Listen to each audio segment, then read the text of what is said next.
Zay ny koa no idirantsika ao anatin'ny vaovao manasongadina indrindra zany ny tontolon'ny fampianarana ambony. Fanapahan-kevitra sivy lehibe no noraisina nandritry ny fivorian'ny filohan'ny oniversite sy ny talen'ny sekoly ambony izay miankina amin'ny Fanjakana mivondrona ao anatin'ilay antsoina hoe Copries. Ny fivoriana izay natao indrindra zany anatsarana ny fomba fiasa ao anatin'ireo sekoly ambony miankina amin'ny Fanjakana ireo.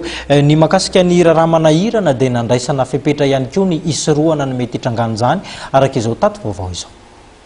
Fametrahana ny plateforme de dialogue sy ny fampiresahana eo amin'ny mpisehatra eo amin'ny tontolon'ny fampianarana ambony sy fametrahana fomba fiasa ahafahana misoroka ny raramanahirana eny amin'ny tontolon'ny anjerimanontolo. Fampatsiahivana ny fahefan'ny oniversite na ny antsoina hoe autorité universitaire.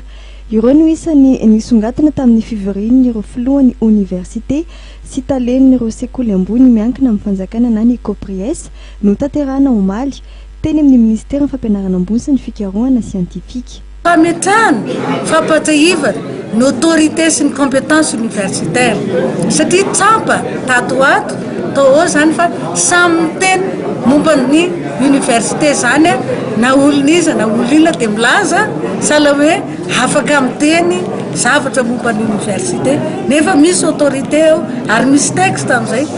Tapaka tamin'ity fivoriana voalohany taoriana ny fifidianana ireo tompon'andraikitra isa-tsokajy teny amin'ny oniversité Fanjakana ity ihany koa afa toy izao manaraka izao ny daty fametrahana ireo filohan'ny oniversité amin'ny fomba ofisialy ho an'ny fianaran-tsosy toliara dia ny herinandro ny 12 ka hatramin'ny 24 Mey 2024 antsiranana 12 Aprily 2024 Toamasina 20 Aprily 2024 Antananarivo 4 Mey 2024 ary Mahajanga 4 Mey 2024.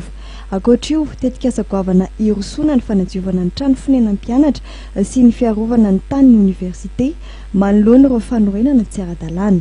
Tokony averina zany ny fandiovana sy ny fahadiovana eny amin'ireny campus ireny. Misy ny zavatra mila vola be ka atao grand projet izy io tany université rehetrarehetra mihitsy zay ny filaza azy moa dia hoe squatterisation misy olana be mihitsy satria tokony atao ny clôture vola be zany kanefa misy zavatra azony université atao zay efa manomboka zany université zany amin'ny bornage. Andray anjara feno amin'ny fivoriam-be antapiny fahenina amby folo ny firenena miteny amin'ny ampahana manontolo ny teny frantsay amin'ny etika journée pays Madagascar campus français ihany koa ny 12 Mey avy izao any Paris ny ministère ny fampianarana ambony sy ny fikarohana siantifika.